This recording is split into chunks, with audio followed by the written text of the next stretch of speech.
Emergência não tem hora para acontecer. Pode acontecer com um paciente que já estava internado em estado crítico, pode ser que um paciente que estava estável venha a ter algum tipo de complicação estável, né? Tem algum tipo de complicação e venha a piorar e você precisa intervir, ou pode acontecer como já aconteceu comigo e algum auxiliar minha, que chegam 3 emergências seguidas, tá? Então, pode acontecer de tudo quando se fala de emergência. Não tem hora e sim precisa se intervir num tempo hábil. A gente chama de hora de ouro. Sobre a hora de ouro, sobre o protocolo ABCD, tudo isso a gente vai falar hoje. Inclusive, eu vou fazer um teste com vocês para saber se vocês sabem a ordem de atendimento em uma emergência. Chegou um paciente que está com problema respiratório, chegou um paciente que está com alergia, chegou uma fratura, chegou um tumor. Qual a ordem ideal de atendimento preconizada pelo protocolo ABCD? Baseado nisso, como é que você vai começar a agir, tá certo? Tanto com os pacientes em si, na primeira avaliação, quanto logo depois com a ordem de atendimento estabelecida. É algo que, desde já eu tenho que dizer para vocês, não achem que vocês vão salvar todos os pacientes, isso é uma vontade nossa, mas fazendo isso daqui, com certeza tem grande chance de você conseguir alcançar um atendimento aí realmente muito melhor mesmo, tá bom? A gente se vê e vai falar logo dessas emergências aqui, logo depois da vinheta.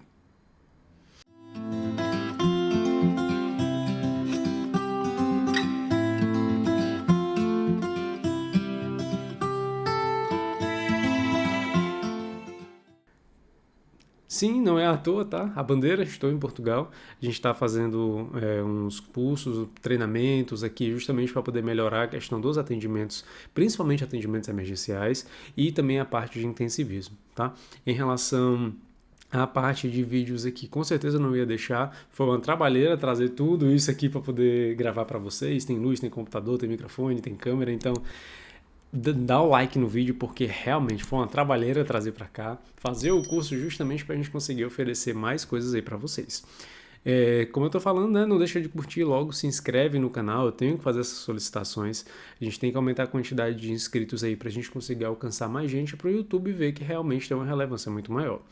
Partindo desse princípio, esse assunto aí vocês já conhecem, vamos para esse outro aqui que é o nosso tema de hoje. O que é que a gente vai preconizar no protocolo ABCD?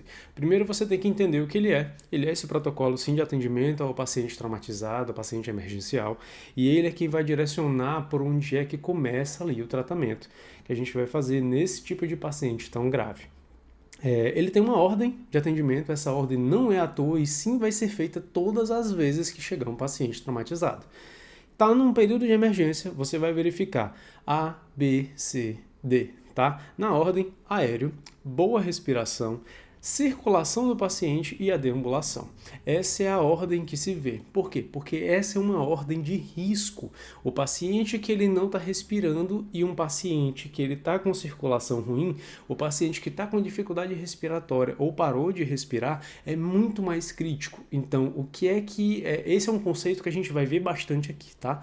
O que é que vai matar primeiro o meu paciente? É ele estar com hemorragia ou é ele estar com uma respiração um pouco mais prejudicada, tá?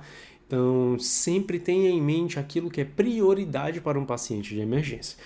Por que a gente tem que preconizar isso? Porque às vezes você fica nervoso numa emergência, fica mais preocupado ali em fazer uma frequência cardíaca do paciente, fazer uma temperatura para entender os primeiros parâmetros e acaba esquecendo que se o paciente ele tiver com dificuldade respiratória, ele vai acabar sendo muito prejudicado. Tempo de hipóxia, de falta de oxigênio para o sistema neurológico é vital, para o próprio paciente em si também. Então, a ordem de prioridade é essa, é para justamente você ter uma ordem de atendimento padronizada que vai otimizar a sua eficiência no atendimento. Partindo aqui desse princípio, então, o que é ver a via aérea do paciente? É ver se ele está conseguindo respirar. Um paciente que ele chegou, por exemplo, com erliquiose em crise, tá? Ele chegou com epíctase, que é sangramento nasal, ou epistaxe, que tem muita gente que chama assim também, ele vai sim precisar de tratamento contra a hemorragia? Vai. Mas se esse paciente tiver formado um coágulo do tempo de chegar em casa até aqui, na parte nasal ou perto da laringe por conta do sangramento, alguns animais começam a ingerir o sangue, E se acabar acontecendo de entrar por uma via errada, um coágulo errado, o que é que vai acontecer? O paciente vai deixar de respirar. Deixando de respirar é um momento crítico ali de questão de minutos até o paciente parar. Então, primeira coisa que você vai ver são as primeiras vias aéreas aqui superiores. Tá funcionando bem, tá tendo fluxo de ar, tá tendo respiração, perfeito. Pula a etapa. Ainda dentro da respiração, nós temos a via respiratória inferior, a parte de traqueia, pulmões, alvéolos, brônquios em si. Você vai fazer por meio da ausculta, por meio de uma avaliação de palpação, ver se, por exemplo, o paciente não está fraturado, se ele não tem algum outro tipo de complicação respiratória dessa parte inferior do sistema respiratório que possa chegar a ter uma complicação. O paciente está respirando, você já fez o A, já fez o B, vamos para o C. O C é a parte de circulação. Circulação significa o quê? Verificar se o paciente está com hemorragia, verificar se ele está com a pressão alta, verificar se a frequência cardíaca está dentro do padrão, se os batimentos estão compassados. Se você tiver a capacidade, pode ver também se o paciente tem um sopro, às vezes pode ser um paciente idoso, está em emergência porque chegou descompensado. Então, tudo isso tem que ser avaliado na circulação. E a deambulação é o nível de consciência daquele seu paciente. O paciente que ele está com uma debilidade neurológica, ele pode sim estar num quadro emergencial e precisar de um outro tipo de abordagem. Vamos ver de um por um quais são as necessidades, mas antes eu queria trazer essa atenção para vocês. Está percebendo a ordem de prioridade do atendimento em si? Está percebendo que o que acontece aqui é você ter realmente uma estruturação, um padrão de atendimento do que é mais crítico para o que é mais aceitável em questão de tempo para agir, tempo para resolver? Um problema neurológico você não vai resolver na emergência. A parte de afecção respiratória, falta de respiração, obstrução de via, sim, um paciente engasgado ele precisa de uma atitude imediata. Um paciente que chegou numa crise diabética, por exemplo, ele precisa sim de um atendimento, mas não é algo que você vai resolver em 2, 3 minutos, como seria necessário numa emergência, tá certo? Diferenciar dessa parte, vamos descrever um pouquinho mais do que é cada um. Deixei aqui em aberto para vocês o que é a parte da definição da via aérea. O que é que você tem que procurar? Você tem que procurar uma obstrução, um corpo estranho, coágulos ou lesões. Lesões, às vezes, uma pancada, um atrito, por conta de um ataque de um outro animal. Você teve uma complicação aqui em região de pescoço. O paciente está com a traqueia ferida, está com a traqueia lesionada. Pode ter um deslocamento da traqueia, você tem ali uma complicação grave. Tem-se que estabilizar esse paciente, fazer todas as técnicas necessárias para fazer a circulação fluir. Ah, Vinícius, mas eu não estou conseguindo resolver o problema. Se for realmente um problema na traqueia, uma perfuração, eu não vou conseguir resolver na emergência. O seu objetivo é manter o paciente vivo e respirando nessa primeira etapa. Você vai fazer o quê? Vai intubar. Se não for possível intubar, você pode fazer uma traqueostomia, tá? Questão de emergência é emergência realmente. Você tem que garantir uma via aérea do paciente. O paciente está respirando, e aí depois ele vai para uma cirurgia, ele vai fazer a correção necessária. O importante é garantir que ele continue respirando. Essa é a função do atendimento emergencial em si. Você tem que garantir aquela estabilidade do paciente para que ele consiga, se for o caso, resolver depois. Se já conseguir resolver ali na hora da emergência, perfeito. Se não, nossa função é essa. Boa respiração. Você vai fazer a ausculta pulmonar, frequência pulmonar, palpação e oximetria. A oximetria é para ver o nível de oxigenação do paciente. Eu sei que ele está respirando, é questão de mecanicamente, mas será que ele está absorvendo a quantidade de oxigênio necessária? Isso pode ter influência lá na frente.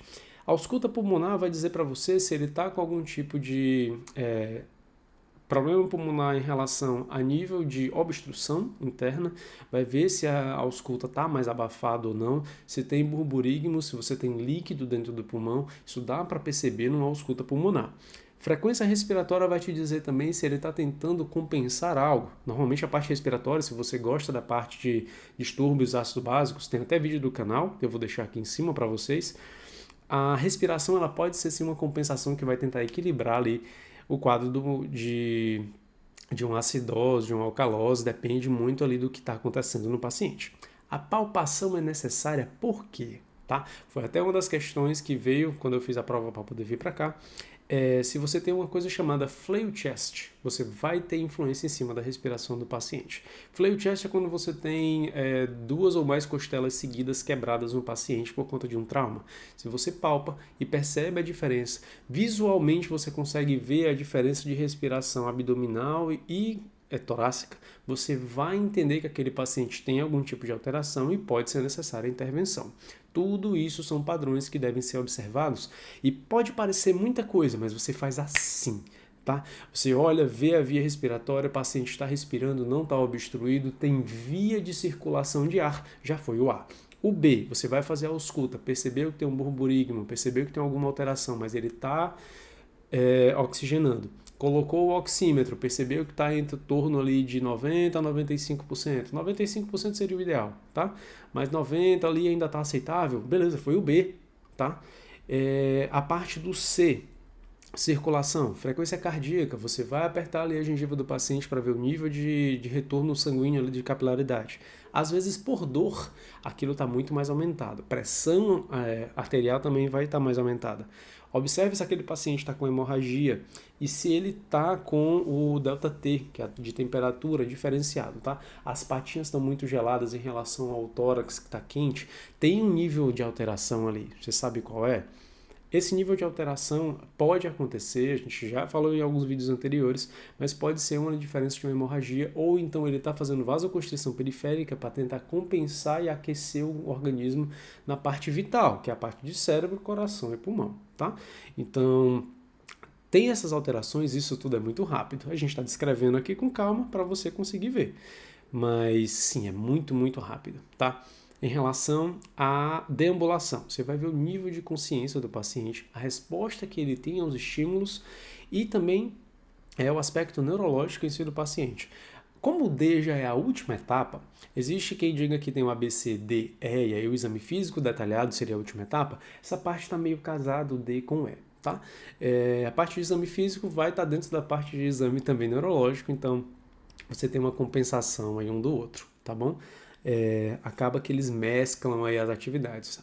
A avaliação neurológica em si pode ser não só o nível de consciência do paciente, como nível das pupilas. Você pode ter as pupilas dilatadas, as pupilas muito contraídas ou a diferença das pupilas, tá bom? Isso tudo são sinais neurológicos diferentes. Você pode ter também cabeça pendular, head tilt, você pode ter um paciente que está andando em círculos. Tudo isso faz parte da avaliação do D, mas de uma avaliação detalhada também do E, tá bom? Para você ver como está aí misturado um pouco cada um dos dois. Passada essa parte ABCDE, a gente vai para a parte principal, que é você entender que isso tudo que está acontecendo na sua avaliação faz parte do que a gente chama de hora de ouro. A hora de ouro, ela é a avaliação e abordagem dentro da primeira hora daquele paciente que entrou em emergência. E ela pode ser vital. Aqui vem uma observação pessoal minha a respeito da hora de ouro. Sim, ela é essencial. Sim, dentro da hora de ouro, às vezes dos minutos de ouro, a depender do que é a alteração do seu paciente, você pode sim ter a diferença de um bom resultado para um paciente, aí ele realmente não tem mais algum tipo de resposta ali em relação à situação que ele está passando. Mas vamos lá. Essa hora de ouro ela é extremamente delicada, principalmente quando a gente fala em relação a atendimento emergencial. Por quê? Porque essa hora de ouro ela faz parte desde o momento em que a alteração começou. E quando a alteração começou, o paciente, se você prestar atenção, ele não estava no hospital na maioria das vezes. Um paciente que entra em emergência, ele normalmente vem de casa com alguma alteração e aí sim vai ser feita a intervenção. Um paciente que ele já está internado, normalmente, se você tiver uma equipe preparada, a equipe vai perceber. O paciente ele tá ruim, ele tá mal, tá debilitado, tá sem muitas respostas a estímulos, mas você sabe quando um paciente vai passar mal. São feitas as avaliações periódicas, o paciente está sendo monitorado de forma correta, proporcional àquela alteração, você vai entender quando o paciente estiver perto, por exemplo, de entrar num choque, se ele vai estar com a glicemia baixa, se existe algum outro tipo de sinal que possa mostrar uma complicação daquele paciente. Então, a hora de ouro, ela sim é vital a partir do momento em que a alteração começa. Se o paciente já estava internado, ok, a intervenção é muito rápida. Se ele não estava, a gente tem que entender que esse tempo começa em casa. Então, o tempo para se chegar até uma emergência. até emergência veterinária, até se chegar à clínica em si, também está contando. E nesse ponto a gente vai falar daqui a pouco, porque assim, muita gente se cobra a respeito do atendimento, se cobra a respeito de salvar todos os pacientes, mas esse é um detalhezinho que a gente vai conversar daqui a pouco. Mas entenda que a hora de ouro sim ela é vital. O que você vai fazer nos pacientes nos primeiros minutos ali que ele chegar para você pode fazer grande diferença. E o protocolo ABCDE é justamente para você conseguir otimizar isso, não esquecer nenhum passo a passo e não dar prioridade a coisas que não são prioridade agora. Tá certo? Então comece nessa ordem aqui, que com certeza a avaliação do paciente vai ser muito eficiente. E aí eu queria até fazer um adendo aqui para vocês também, de uma coisa que eu vi na pós, e o professor ele sempre preconizava a oxigenação do paciente. Tá em dúvida do que fazer até que o oxímetro chegue, ou então não tem oxímetro na clínica que você trabalha, faz parte às vezes, tá certo? Acesso a equipamentos, e principalmente depender de como é que chega o animal, pode se demorar um pouquinho para você pegar todos os equipamentos. O ideal é ter uma sala especializada de emergência com tudo aquilo lá já pronto, que é onde eu preconizo, é onde normalmente eu gosto de trabalhar, onde a gente tem acesso a poder fazer muito mais pelo paciente.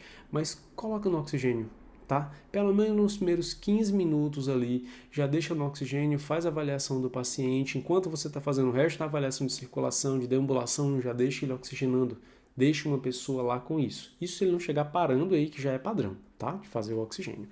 Mas se você puder, já começa com a oxigenação. Essa foi a dica do meu professor, tô passando aqui para vocês também porque eu acho muito válida. Viu que o paciente está oxigenando? Tá bem, aquela emergência não é tão grave assim, foi mais uma intoxicação que você tem tempo para tratar? Corta o oxigênio e o fornecimento extra de oxigênio, pelo amor de Deus. Corta o fornecimento extra de oxigênio e aí continua no atendimento físico do seu paciente, tá bom? Em relação à triagem do paciente, esse é outro tema que é fantástico e que esse atendimento de triagem começa na recepção do local que você trabalha. Se você estiver lá dentro do internamento, se você estiver durante uma consulta, você não vai ter tempo de, na hora de ouro que a gente estava falando, sair ou o paciente em emergência esperar você terminar a consulta para ser atendido. Então, principalmente essa parte começa na recepção do local que você trabalha, às vezes até mesmo pelo telefone, certo? Se a gente fosse dar uma dica aqui, o paciente que estava no pós-operatório, ele acabou abrindo os pontos, uma fêmea, um gatinho, digamos assim, acabou abrindo os pontos e teve ali uma evisceração, tá? A exposição ali das vísceras. Esse atendimento começa desde casa, tá? Ligou, olha, abriram os pontos, eu tinha feito castração no outro local, mas eu não consegui contato com lá, não é 24 horas, enfim. Posso levar para aí, o que é que eu tenho que fazer? Você já tem que ter uma equipe treinada para orientar um paciente desse desde casa. Como trazer, como evitar contaminação, como você fazer ali uma compressão daquele local para não deixar a pessoa trazer de qualquer jeito, certo? Isso porque a gente tem que pensar sempre no melhor para o paciente. Em relação a triagem também começa na recepção quando? Quando chega um paciente em emergência e ela vai chamar direto para a emergência ou não. Tem casos que muitas vezes os tutores acabam ficando pela preocupação mesmo, achando que é algo muito grave, que dentro da rotina a gente vê que é algo que a gente tem tempo para poder atuar. Tem coisa que, na verdade, às vezes acontece o contrário. O tutor, às vezes, mas ele ficou quietinho, não sei o que é que está acontecendo, e quando a recepcionista olha, preparada para isso, vai entender que é uma emergência e vai jogar direto para atendimento, tá bom? Tudo isso faz parte da triagem. Em relação a gente, os médicos veterinários, o que é que a gente pode contribuir em relação a isso? Primeiro, a gente vai ter uma ordem de atendimento. Se tivesse uma equipe grande em que todas as emergências pudessem ser atendidas ao mesmo tempo, seria perfeito. Como não tem, a gente tem que ali classificar um paciente. As classificações podem acontecer em ordem de cores, que tem a verde, a azul, a amarela, a vermelha e a preta. Não vou me aprofundar, mas basicamente a verde é um paciente que está ok, está até pronto já para ir para casa. A azul, paciente que veio fazer uma medicação, um paciente que precisa de uma determinada coleta periódica, então está ali só para fazer algum tipo de procedimento e ir para casa, está estável. Amarelo é aquele paciente que está com uma complicação, pode agravar sim, e ele precisa ser estabilizado até chegar no verde, o objetivo é esse. O vermelho é aquele paciente crítico, precisa de uma atenção e ele pode sim chegar a um preto, que seria um paciente ali que é um paciente extremamente grave, está já sem uma resposta ao tratamento em si, ou é um paciente que está cotado para eutanásia. Então, as cores da classificação de triagem são basicamente essas. Mas se fosse para você fazer a triagem do seu paciente, você estaria preparado? O que é fazer a triagem? Vamos entender. Eu vou colocar aqui um conceito, essas 4 situações aqui para vocês. Chegou um paciente com tumor, chegou outro paciente com alergia, um paciente que está com uma crise respiratória e uma fratura. Todos ao mesmo tempo. Ah, Vinícius, tu está exagerando. Não, não tô. Acredita, vai com fé que dá certo. Mas assim, parem, observem, peguem um papel, anotem, sejam honestos consigo mesmo e escolham uma ordem de atendimento. Os pacientes estão todos na sua recepção, chegaram agora e você tem que falar para os tutores qual que você vai atender primeiro. Qual que você faria, tá? O tumor é algo grave, certo? O tumor estava lá. Importante eu dar um pouquinho mais de descrição a respeito de cada quadro. Um tumor grande, tá? Nesse caso aqui, região perianal, no caso mais femoral, perdão. É um tumor grande, é um tumor sólido, você não tem tempo de pegar, você viu o paciente, ele está respirando, o paciente está lá tipo, super atento, super alegre e mesmo assim é algo grave, é algo que você vê que está numa região ali de muita irrigação, pode ser um problema, tá? Chegou, tutor falando que é emergência, você vai orientar. Outra coisa é uma crise alérgica. Paciente que está todo empolado, como a gente chama na minha região, tá? Tá cheio de alterações, você percebe os pelos alterados, várias bolinhas pelo corpo, o olho inchado, tá? Mas questão de estrutura de garganta, tá ok. Pode ser um quadro que vai se agravar sim, a gente tem choques anafiláticos por conta de alergia. Vamos para o próximo quadro. Quadro respiratório, o paciente ou está com algum tipo de obstrução, você nota uma dificuldade respiratória, tá com um quadro que realmente ele está com dificuldade, você nota as mucosas começando a ficarem azuladas para roxo, a língua também, e é um paciente que ele está arquejando, está ali debilitado. O outro quadro é um paciente com uma fratura, está com uma fratura exposta, o paciente sim está deitado, já chegou nos braços do tutor, você vê a fratura, você vê a ferida e você percebe também que é uma fratura. Precisa sim de uma intervenção ali, de urgência, uma estabilização e principalmente porque o paciente está com muita dor, tá bom? Qual desses quadros você colocaria como uma ordem de atendimento? Vamos lá, para a ordem de atendimento, o que era que seria necessário segundo o protocolo ABCD? Primeiro de tudo, o quadro respiratório daquele gatinho. Por quê? Porque sem respirar ele tem minutos de vida. Se ele já estava ficando cianótico, que é aquela mucosa mais azulada, mais arroxeada, aquilo sim é um quadro em que ele precisa de uma intervenção rápida. Seja da desobstrução do que houve ali, depende da avaliação do que você vai fazer, e também de uma oxigenação. Pode ser que ele tenha só mesmo esse tipo de debilidade e precise daquela oxigenação padrão. Em relação à alergia, seria o segundo quadro, por quê? Porque a complicação da alergia ela é muito séria e muito grave. Pode chegar o paciente a entrar nesse mesmo quadro de debilidade respiratória. Então, na ordem seria o respiratório, a alergia, a fratura, porque a gente pode ter uma complicação, o paciente está com muita dor, é algo que deve sim ser respeitado do paciente, ser tratado o quanto antes. Ah, Vinícius, se eu quisesse sair do respiratório e direto para a fratura, fazer uma medicação para dor e voltar para o da alergia, também funciona. Funciona porque depende muito da sua abordagem. O que a gente fala no protocolo é você dedicar tempo àquilo que é realmente mais crítico. Na ordem seria então essa, e o tumor seria por último. Quando é que esse quadro iria mudar? Se você tivesse algumas complicações dentro dessas mesmas alterações. A primeira, a respiratória ainda seria a primeira. A alergia, se tivesse um comprometimento respiratório, a depender do que você observe de cada um, entrariam juntos, tá? Para você fazer a abordagem dos dois. Como era que ia acontecer? Te vira. Faz parte. Já aconteceu de eu ter 3 pacientes em emergência ao mesmo tempo.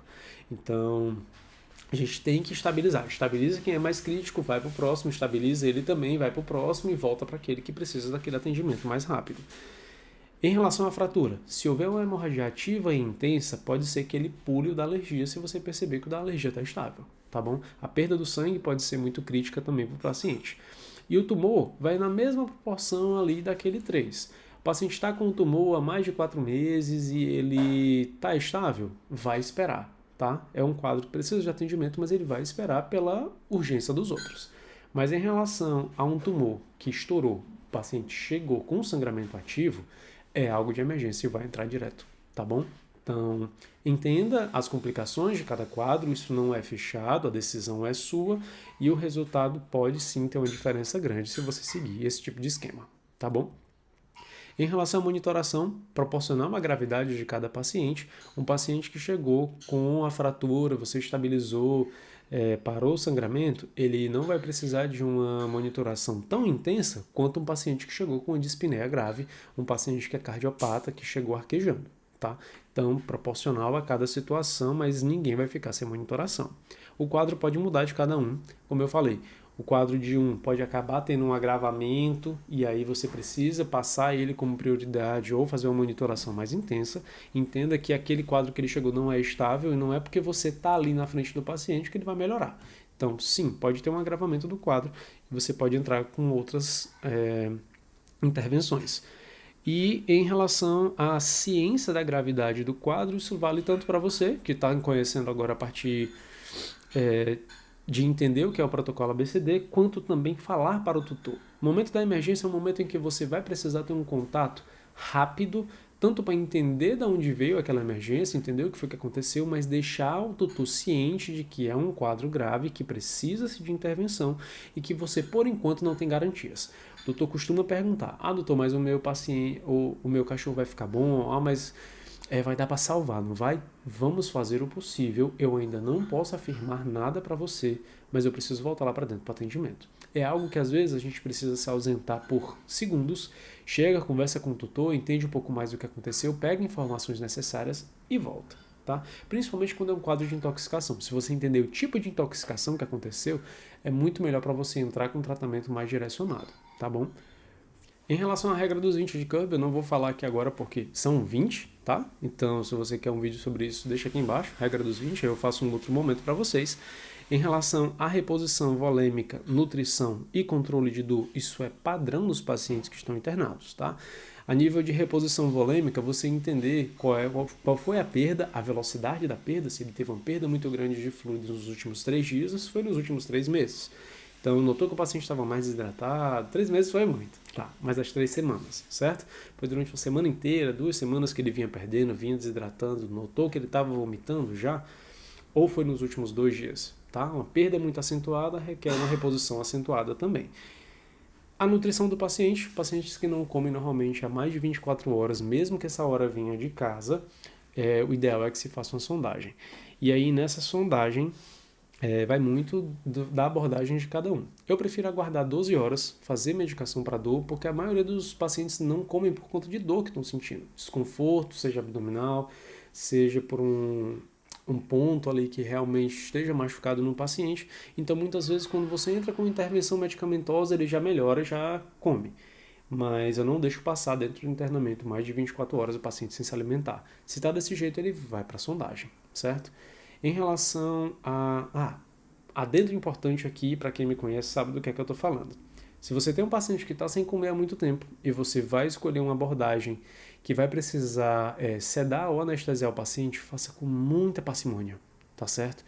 O cuidado com o paciente que está precisando de algum tipo de intervenção sedativa, ele é muito mais crítico. Se uma sedação já oferece risco para um paciente saudável, quem dirá um paciente que está hipovolêmico e sem se alimentar alguns dias, tá bom?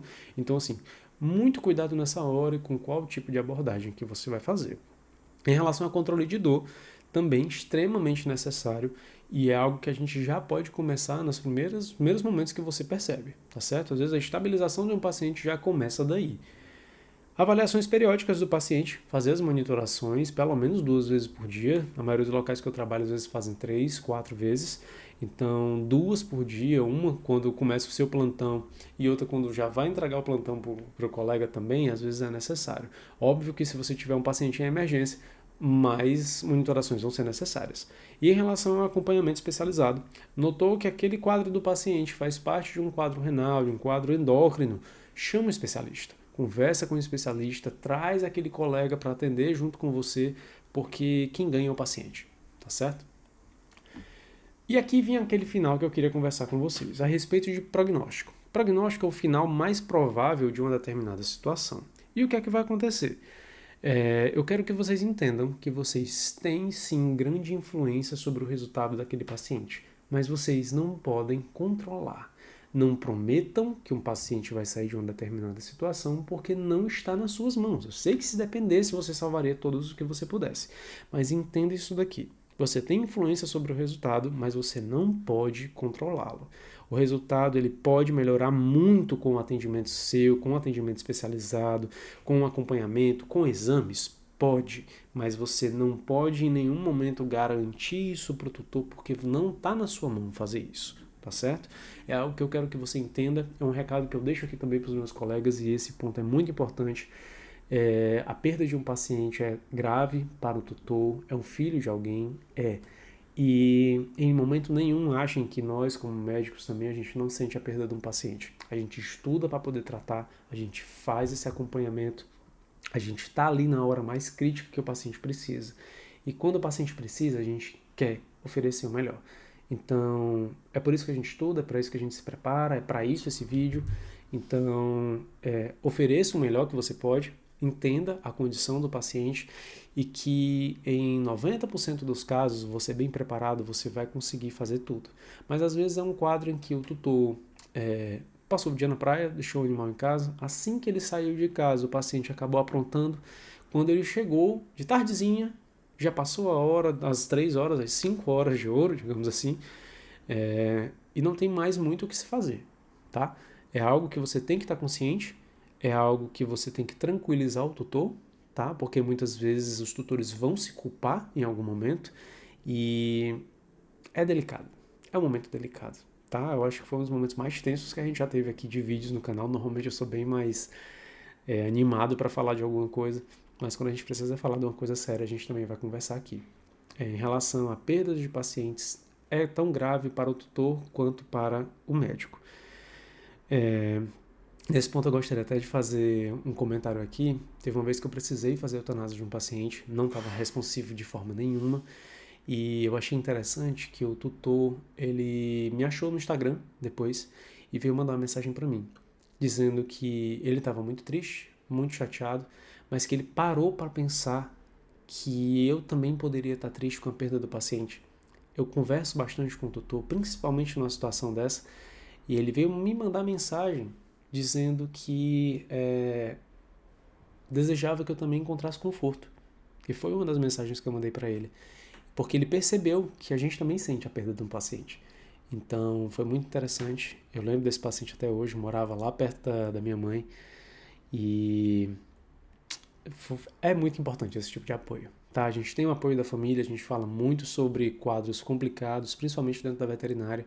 Quando você tem um tutor que está ciente de que você também é um ser humano ali na história, faz muita diferença, tá bom?